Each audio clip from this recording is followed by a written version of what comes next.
젊은 나이에 일찍부터 성공의 가도를 걷던 영국의 한 변호사가 있었습니다. 어느 날 그는 영국 의사당에서 아주 비중 높은 변호를 하게 되었는데 그만 그 일에 너무 몰두하고 긴장한 나머지 스트레스로 인해 쓰러지고 말았습니다. 그 이후 출세가도를 달리던 그의 인생은 철저하게 무너지기 시작했고 결국에는 정신착랑 증세를 보이면서 일상적 생활을 할 수 없었습니다. 급기야 그는 자학하면서 자신이 더럽고 무가치한 존재임을 그렇게 알고는 자살을 시도합니다. 그런데 그 자살이 실패로 끝났습니다. 그 후에 주변의 그리스도인 친구들의 도움을 통해서 복음을 접하게 되었고요. 마침내 자기를 향하신 하나님의 놀라운 계획과 사랑을 깨닫게 됩니다. 그제서야 자신이 아주 소중한 존재임을 깨닫고 죽음의 굴레에서 벗어나 새로운 인생길을 걸어가게 됩니다. 그러던 그가 어느 날 스가랴 13장 1절 말씀을 묵상하다가 그날의 죄와 더러움을 씻는 샘물이 예루살렘과 너희에게 열리리라. 이 말씀 앞에서 자기의 더러운 죄가 이미 주님이 흘리신 십자가의 보혈의 샘물에서 깨끗하게 씻겨졌음을 체험하게 됩니다. 그는 그 순간 자기가 경험한 그 은혜를 시로 쓰게 되었는데요. 이 사람의 이름이 바로 영국 문학사에서 길이 남을 고전 문학가로 손꼽히는 윌리엄 카우퍼입니다. 윌리엄 카우퍼. 이 사람이 쓴 책이 시가 굉장히 많습니다. 이 사람이 그날 거기서 적었던 은혜의 시가 뭐냐면요. 우리가 잘 부르는 찬송가 258장 샘물과 같은 보혈이라는 찬양입니다. 그 어떤 우리의 마음도 어떤 죄악도 주님이 흘리시는 샘물 속에 우리가 씻김을 당할 때 주 안에서 평화를 얻을 수 있다는 사실을 윌리엄 카우퍼는 우리에게 찬양해 주었습니다. 이 시간에 말씀을 시작하면서 한번 이 찬양을 한번 시작해 보겠습니다. 샘물과 같은 보혈은 주님의 피로다. 보혈의 죄를 씻으면 정하게 되겠네. 정하게 되겠네. 정하게 되겠네. 보혈의 죄를 씻으면 정하게 되겠네. 4절 5절 보겠습니다. 날 정케 하신 피로니 그 사랑 한없네. 살 동안 우리가 그 사랑을 찬양할 수밖에 없습니다. 샘물에 씻긴 우리의 죄가 주 앞에서 다 사라졌기 때문입니다. 늘 찬송하겠네. 늘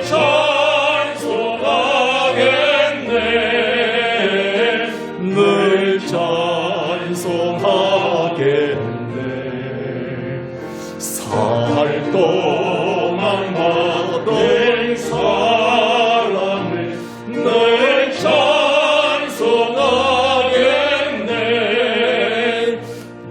이후에 천국 올라가 더 좋은 노래로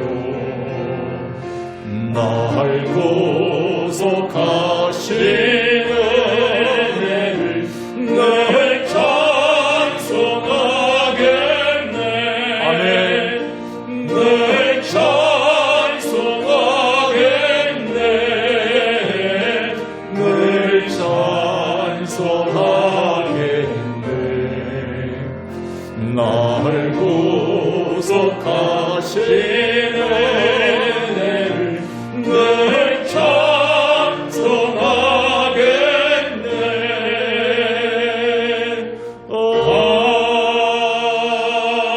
아멘. 이렇게 변화된 삶의 찬양은 놀랍습니다.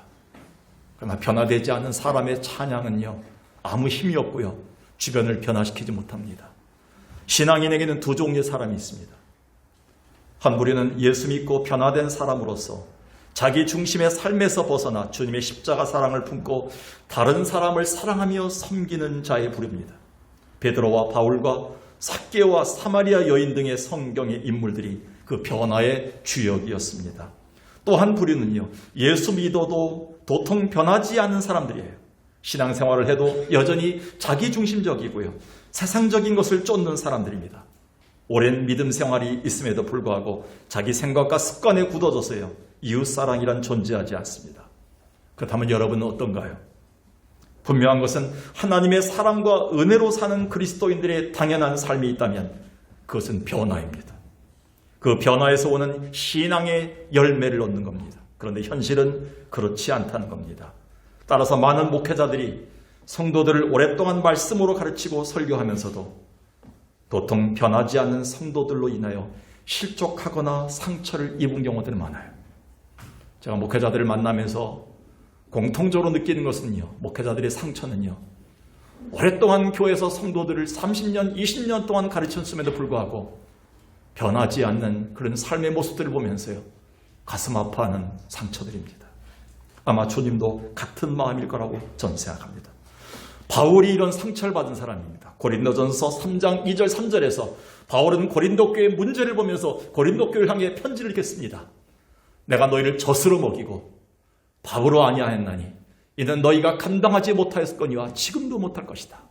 조금만 어려운 문제 생겨도요, 참지 못하는 거예요. 견디지 못하는 거예요. 무너지는 거예요. 이런 고린도 교회를 보면서요, 바울이 가슴이 아픈 거예요. 1년 8개월 동안 가르쳤던 성도들이 내 마음속에 거품같이 사라지는 거예요. 3절에 이렇게 얘기합니다. 아직도 너희가 육신에 속한 자로다. 시기와 분쟁이 많다. 아직도 사람을 따라 행하고 있다. 어떻게 예수 그리스도의 중심이 돼가지 않느냐. 바울이 이 정도였는데 주님은 오죽하셨을까요? 이런 면에서 오늘 본문 말씀은 깊은 교훈을 줍니다. 오늘 본문 말씀에는 죄 많은 한 여인이 등장합니다. 예수님으로부터 용서와 사랑의 은혜를 입었고요, 죄인된 삶을 청산 후에 새 인생을 살던 여인입니다. 근데 주님이 오셨다는 얘기 듣고 주님을 다시 만난 사건으로 기록되어 있습니다. 그런데 우리가 오늘 특별히 주목해 봐야 할 부분, 이 여인이 큰 은혜와 사랑을 베푸신 예수님을, 주님을 초대한 바리새인 집으로 찾아와 주변의 시선에는 아랑곳하지 않고 주님께 받은 은혜와 사랑의 최상의 헌신으로 보답하는 모습들입니다. 이것은 우리에게 변화된 우리가 어떻게 살아야 하는지를 교훈하고, 은혜 받은 자가 주님께 드려야 할 최고의 열매가 무엇인지를 우리에게 교훈하며, 성도들의 참된 변화가 무엇인지를 우리에게 교훈하고 있습니다. 그런 의미로 볼 때 주님이 우리에게서 바라시는 최고 열매는 무엇일까요? 변화된 삶이 아닐까요? 그렇다면 주님이 바라시는 최고의 열매, 변화된 나의 삶이란 무엇을 말하는 것인가요? 그 첫 번째는요, 은혜에 대한 눈물의 열매를 말합니다. 38절을 다시 보겠습니다. 예수의 뒤로 그 발 곁에 서서 울며 눈물로 그 발을 적시고 자기 머리털로 닦고 그 발에 입 맞추고 향유를 부었다. 죄로부터 용서함 받은 이 여인은 얼마나 그 은혜가 감사하고 주님을 사모했는지 주님을 보는 순간 흐르는 눈물을 주체할 수가 없었습니다. 그 눈물의 양이 얼마나 많았든지 주님의 발을 눈물로 씻길 정도였습니다. 무엇보다 이 여인의 눈물은 주님에게서 받은 은혜에 대한 보답과 그 변화에 대한 열매였습니다. 즉 그녀가 드릴 수 있는 최고의 열매였던 겁니다. 또한 여기서 우리가 주목할 것은 주님이 이 여인의 눈물을 기꺼이 받으셨다는 것과요, 이 눈물의 진실과 사랑을 인정하셨다는 사실입니다. 특별히 누가복음 7장 44절 47절에 주님이 이렇게 얘기합니다. 그 여인을 돌아보시며 가라사대. 오늘도 주님이 전국 각지에서 이 석강교회 안에서 예배드리는 성도들을 보십니다. 기도하고 찬양하는 자들을 봅니다. 근데 주님이 돌아보셔서 인정하는 자들은 드물다는 거예요. 주님이 돌아보시면서 우리의 예배와 우리의 기도와 찬양과 기도를 받으셨다는 사실입니다. 그 여인에게 이렇게 얘기합니다. 이 여인에게 귀중한 이 소망과 그리고 은혜가 담겨있는 이 헌신을 받으셨다는 겁니다. 바리새인에게 얘기합니다. 너는 내게 아무것도 행하지 않았을 때 이 여자는 눈물로 내 발을 씻긴다. 그 머리털로 내 발을 씻기고 있다. 그리고 47절에 긴정합니다. 사랑을 많이 받은 것 때문이다. 그리고 죄사함을 받은 은혜 때문이다 라고 주님은 이 여인의 눈물의 의미를 은혜의 열매라고 그렇게 단정하고 계십니다. 주님은 이런 눈물을 우리에게서도 찾고 계십니다. 주님의 은혜와 사랑을 누구보다도 풍성하게 받은 우리에게서 찾고 계십니다. 그런데 이 눈물이 지금 우리 안에 메말라가고 있다는 거예요. 따라서 지금 이 시대를 하나님의 은혜로 살아가는 우리에게 있어서 최대 과제라면 예배와 기도 그리고 우리의 삶에서 이 눈물을 회복하는 일이 아닌가요? 여러분, 언제 이 은혜의 눈물을 흘려보고 마르셨습니까? 제가 어제 이 말씀을 준비하면서 곰곰이 생각해 봤습니다. 제가 1980년 하늘산 기도원 집회에 가서 새벽이 되도록 눈물 콧물 흘려가면서 얼마나 눈물을 많이 흘렸는지 앞에 있는 방석이 다 젖어가는 것을 경험한 적이 있습니다. 그 이후에 제가 목회하면서도 부끄럽지만 내 눈물이 주님의 발을 씻길 정도의 눈물을 흘려본 적이 없는 것 같습니다. 코로나를 거치면서 주님이 우리에게 마스크를 쓰면서 생각하며 주님을 다시 한번 회복하는 그 은혜를 주신 다음에 우리에게 첫 추수감사제를 보내면서 이 눈물을 회복하라고 말씀하신 듯합니다. 올리보 렐리라는 사람이 쓴 책이 있습니다. 두 번째 태양이라는 책인데 이 책에는 수많은 감동적인 그 실화들이 다 기록되어 있습니다. 이 책에는 세상을 바꾼 두 의사에 대한 감동적 이야기가 담겨 있는데요. 그 중에 사진 보십시오. 네팔 출신의 안과의사 산두쿠 루이트 박사가 그가 2006년에 북한에 들어가서 그것도 다른 나라인 북한에 들어가서 백내장으로 실명했던 1000명의 환자들에게 개안 수술을 해서 광명을 찾게 했던 이야기가 나옵니다. 대단하죠. 근데 그날 그 수술로 빛을 본 다수의 북한 주민들이 눈에 감긴 안대를 푸는 순간 가장 먼저 라이트 박사에게 찾아와서 안기고 감사한 것이 아니라 곧장 김일성 사진 앞으로 달려가서 눈물을 흘리며 절을 하더라 합니다. 충격을 받았다고 합니다.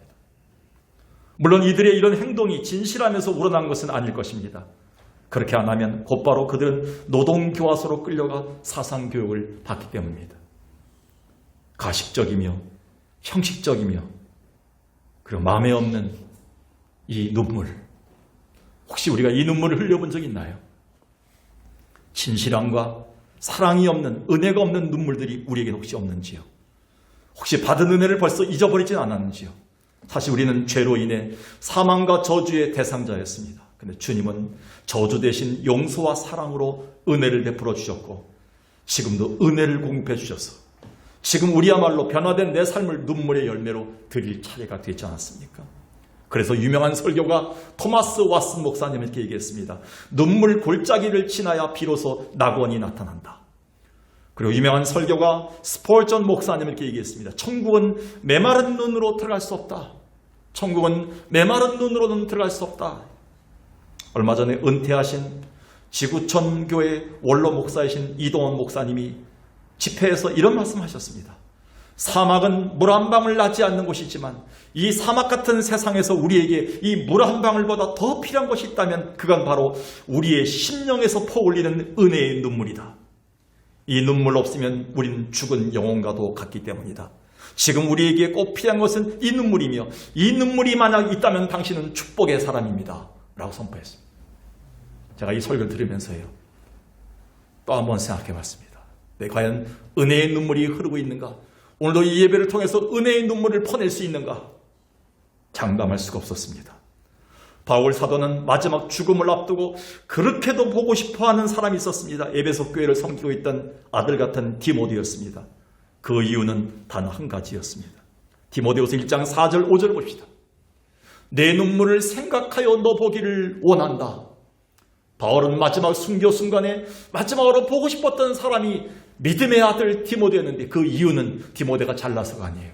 디모데는 항상 눈물이 있었어. 하나님의 받은 구원에 대한 감격과 은혜에 대한 감사에 대한 눈물의 열매가 있었습니다. 이 눈물은 그의 외할머니의 신앙에서 온 것이었고요. 어머니가 늘 아들을 향해서 기도하면서 흘렸던 눈물이었기 때문에 이 눈물을 보고 자랐던 디모데는 하나님에 대한 감격의 눈물, 그 은혜의 눈물을 갖고 살았다는 것이죠. 오늘도 하나님은 여러분을 추수감사절에 보고 싶어하는 가장 첫 번째 이유는 눈물의 열매가 되시기 바라겠어요. 이게 하나님의 은혜라고 생각합니다. 어느 때보다도 유난히 힘들었던 올 한 해입니다. 얼마나 힘들었습니까? 올해는 됐겠지 했는데 그 실망감이 컸습니다. 그래도 지금까지 모든 과정이 하나님의 은혜와 돌보심이라는 것이 확실하다면 우리는 이 은혜에 대한 최고의 열매, 변화된 나의 삶을 눈물의 열매로 드려야 됩니다. 우리는 추수감사절을 앞두고 이 눈물에 회복되어 하나님의 은혜에 대한 최고의 열매를 드린 자 되길 주의 이름으로 간절히 축원합니다. 두 번째는요, 주님께 최상의 예의를 표하는 존경의 열매가 변화된 나의 삶의 열매입니다. 예수님이 자기를 초대했던 바리새인 집에 오셨을 때 정작 주인인 바리새인은 통상 손님에게 예의를 표하는 두 가지, 발 씻김과 머리에 열기를 씻겨주는 그 흔한 감람류조차 붙지 않았습니다. 이 두 가지를 항상 해야 됩니다. 손님을 초청하면. 사막지대이기 때문에요. 샌들을 신고 다니기 때문에 발을 씻겨줘야 되고요. 그 다음에 뜨거운 열기를 품고 왔기 때문에 그 머리를 이렇게 씻겨주는 감람류를 붓는 의식을 해야 됩니다. 근데 그걸 하지 않았습니다. 근데 이 여인은 달랐습니다. 은혜 받고 변화된 자가 드리는 두 가지 헌신을 다 보였다는 것이죠. 45절, 46절 다시 보겠습니다. 너는 내게 입맞추지 아니했을 때 그는 내가 들어올 때부터 내 발에 입맞추기를 그치지 아니했다. 너는 내 머리에 감람류도 붓지 아니했을 때 그는 향유를 내 발에 부었다. 이렇게 얘기합니다. 성경 저자인 누가는 바리새인과 이 여인을 의도적으로 비교하고 있습니다. 바리새인은 주님께 예의를 전혀 갖추지 않았지만 반면 이 여인이 보인 헌신은 매우 기릴 만한 것임을 강조하고 있습니다. 즉 이 여인은 당시의 흔한 감람류가 아닌 최상품 향유를 사용했고 동시에 이 여인은 단순한 영접 인사 형태의 입맞춤이 아닌 최상의 예의를 갖추어 그 향유로 주님의 발을 씻기고 그 발에 입맞추는 최고의 존경을 표했다는 것입니다. 또한 누가는 이 여인의 입맞춤이 한동안 계속되었음을 의미하는 헬라어 미알려 시제인 카테필레오를 사용했습니다. 이 카테필레오 뭐냐면 계속된 입맞춤, 계속된 지속되는 헌신을 얘기합니다. 진정한 마음에서의 헌신임을 강조했고요. 주님이 그만할 때까지 이 여인은 계속 예수님의 발에다가 입을 맞췄다는 것이죠. 얼마나 간절했습니까? 아마 이 여인뿐만 아니라 당시 여인들에게 가장 소중하고 최상으로 아끼는 것이 있다면 두 가지였습니다. 긴 머리입니다. 그 당시 여인들에겐 긴 머리가 영광이었습니다. 명예였습니다. 여인들은 짧은 머리를 하지만 그 당시에는 긴 머리를 명예로 여겼습니다. 그리고 혼례나 장례식에 꼭 사용하고자 하는 단 한 번 사용하는 향유 옥합을 모으는 일이었습니다. 근데 이 여인은 그 머리털로 주님의 냄새나고 더러운 발을 씻겼고요. 또 한 번 주둥이를 깨면 더 이상 사용할 수 없는 귀한 향유 옥합을 깨서 부은 것은 주님의 은혜로 변화된 자가 주님께 보여준 최상의 예의와 존경임을 말하지 않을 수 없습니다. 제가 아무리 생각해봐도 예수님을 초대했던 이 바리새인은 이해할 수가 없어요. 주님을 초대하고는 아무런 존경의 그리고 예의의 표시를 하지 않았기 때문입니다. 두 구절에서 그 단서를 찾는데요. 39, 40절 보겠습니다. 예수를 청했던 바리새인이 그것을 보고 이 여인을 보고요. 오히려 질책하는 거예요. 그리고 예수님을 질책하는 거예요. 예수님이 어떻게 선지자로서 저 여인이 죄인인데 죄인임을 알면서 저렇게 받아주냐. 어떻게 저 여자가 저렇게 할 수가 있느냐. 그러니까 예수님을 선지자로 보고요. 사랑이 없어요. 은혜가 없어요. 말에는요. 그리고 40절에도 보니까요. 예수님을 선생님이요. 호기심 정도로 예수님을 초청한 거지요. 자기의 명예를 위해서 예수님을 한번 초대해 본 거죠. 유명한 사람이라고 알려졌기 때문에. 그는 그럴 수밖에 없었어요. 왜? 변화되지 않은 사람에게는요. 주님에 대한 최상의 예의와 존경이 나오지 않습니다. 여러분 오늘 주님께 나올 때 최상의 예의와 존경을 갖추고 나왔습니까? 변화된 자에게는요. 최상의 예의를 갖추는 존경이 나타납니다. 그런데 이 바리새인은 변화에 대한 감사가 아니라 예수님에 대한 호기심이나 신적 능력의 시험이나 명예심으로 초대했을 뿐입니다. 그래서 다윗은 이러한 주님께 대한 입맞춤을 우리 신앙생활의 최고의 예의라고 이렇게 표현합니다. 시편 기자는 시편 2편에서 이렇게 얘기합니다. 11절 12절 보십시오.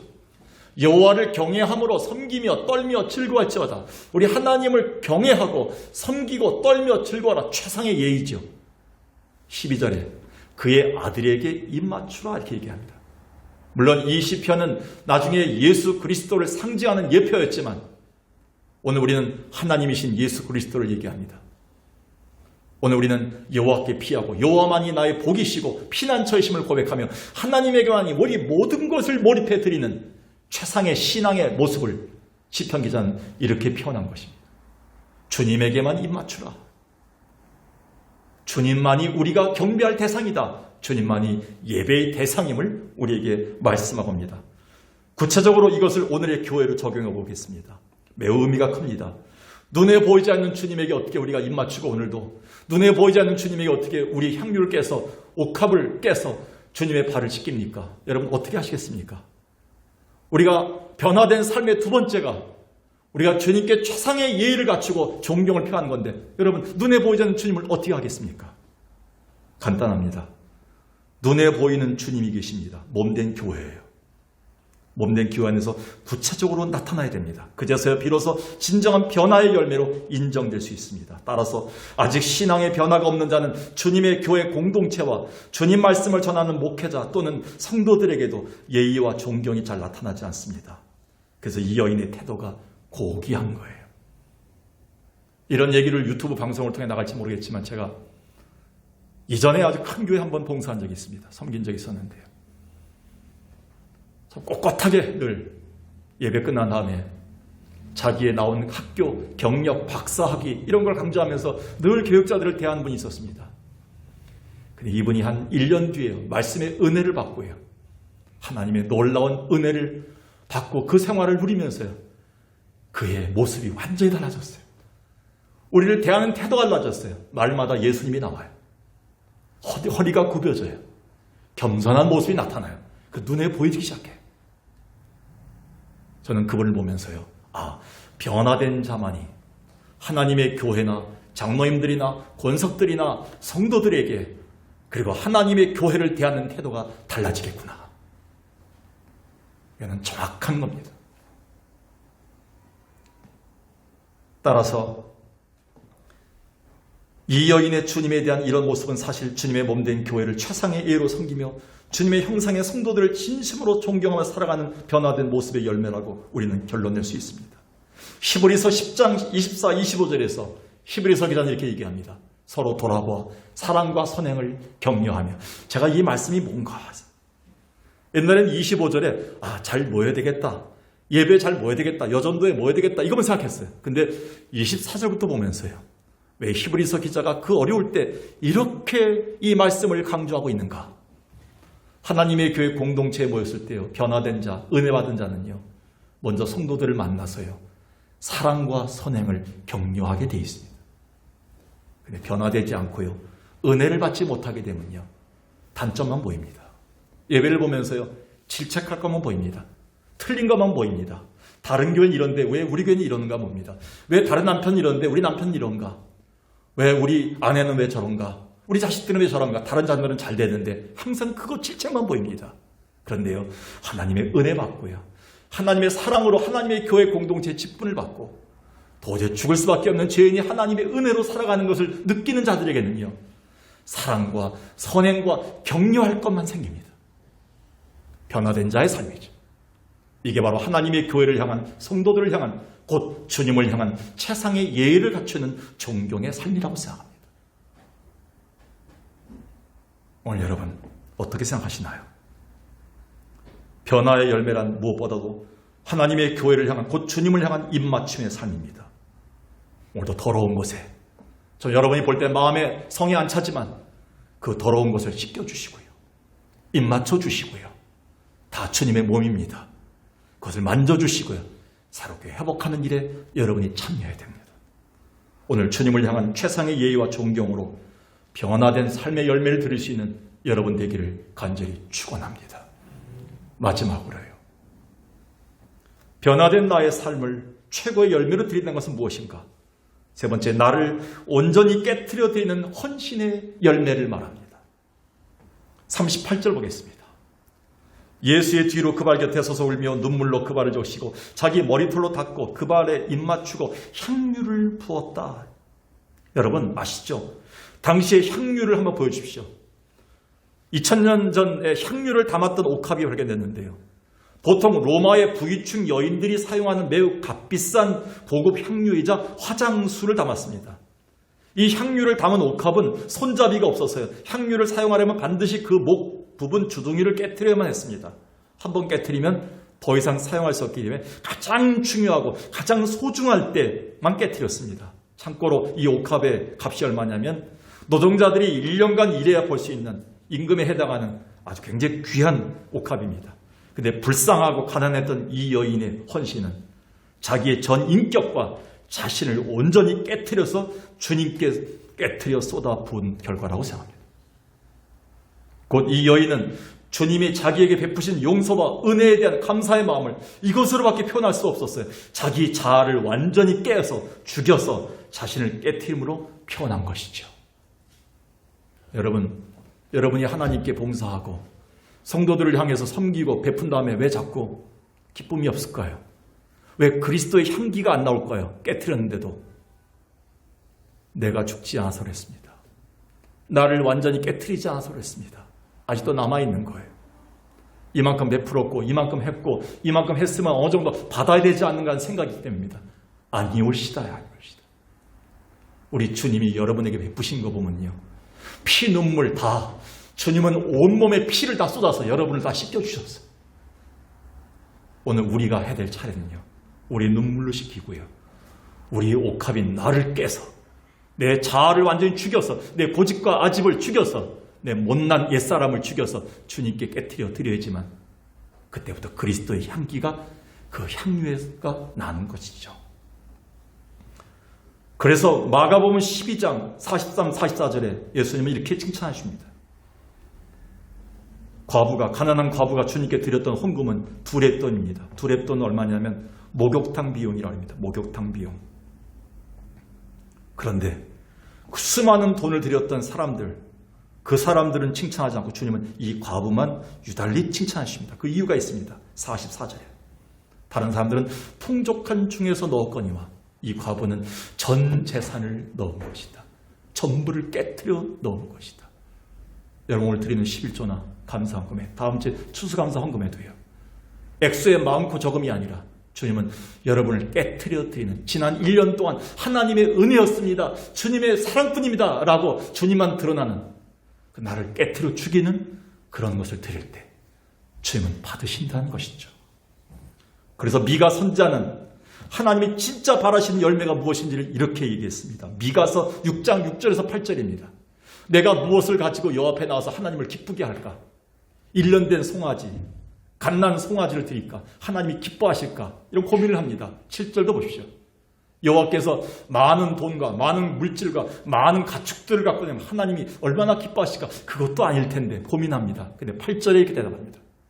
사람아, 주께서 선한 것이 무엇임을 내게 보이셨나니 여호와께서 내게 원하는 열매는 네가 변화해서 정의를 향하고 예전엔 사랑이 없었는데 사랑을 베풀고 옛날엔 교만했는데 겸손한 너의 변화된 삶을 하나님과 함께함을 보여주는 삶 자체가 변화된 삶이 하나님이 받으시는 열매다라고 말씀합니다. 올해는 변화된 나의 삶을 열매로 드렸으면 좋겠어요. 1816년 스코틀랜드의 한 교회에서 선교헌금을 했습니다. 인도를 위해서. 당시의 풍습에 따라 커다란 헌금 바구니가 돌았습니다. 그 당시 이만한 헌금 바구니가 돕니다. 헌금위원들이 헌금을 모두 거두어 강단 앞에 놓으려 하는데 10살 된 소년 하나가 커다란 헌금 바구니 안에 쑥 들어가는 거예요. 그리고 이렇게 기도하는 거예요. 오 하나님, 저는 선교 헌금 드릴 돈이 없습니다. 그래서 제 자신을 바칩니다. 하나님, 저를 받아주세요. 해프닝이었지만요. 놀랍게도 13년 후에 이 소년은 23살의 나이로 청년 선교사 지원을 하게 인도로 파송돼서 인도 선교의 전무후무한 교육 선교사로 쓰임받은 그 유명한 알렉산더 더프 선교사입니다. 하나님은 반드시 받으십니다. 열매를 거두시게 하십니다. 그때 그 헌금 바구니에게 자기 자신을 드렸던 더프는 하나님의 놀라운 열매로 하나님이 사용하신 것이죠. 이렇게 하나님은 온전히 나를 깨트려 주님께 드리는 헌신의 열매를 지금도 기뻐 받으십니다. 나를 온전히 깨트려 드리는 헌신으로 변화된 나를 드리는 여러분 되길 주의 이름으로 축원합니다. 말씀을 정리합니다. 다음 주일은 어느 때보다도 남다른 뜻깊은 2021년 추수감사주일입니다. 또 한 번의 감사주일이 아닙니다. 마지막이자 처음일 수 있는 주일을 보내야 됩니다. 코로나지만 코로나를 뛰어넘는 하나님의 은혜와 사랑이 있다면, 그게 확실하다면 변화된 내 삶을 드리는 최고 열매를 드리기 바라겠습니다. 그러기 위해서는 세 가지를 명심하고 가십시오. 은혜에 대한 눈물의 열매를 한 주간 동안 회복하십시오. 주님께 최상의 예의를 표하는 존경의 열매를 표하십시오. 그리고 나를 온전히 깨트려 드리는, 온전히 나를 죽이는 헌신의 열매를 택하십시오. 오늘 주님이 바라시는 변화된 나의 삶으로 최고 열매를 드린 자 되기를 주의 이름으로 간절히 축원합니다.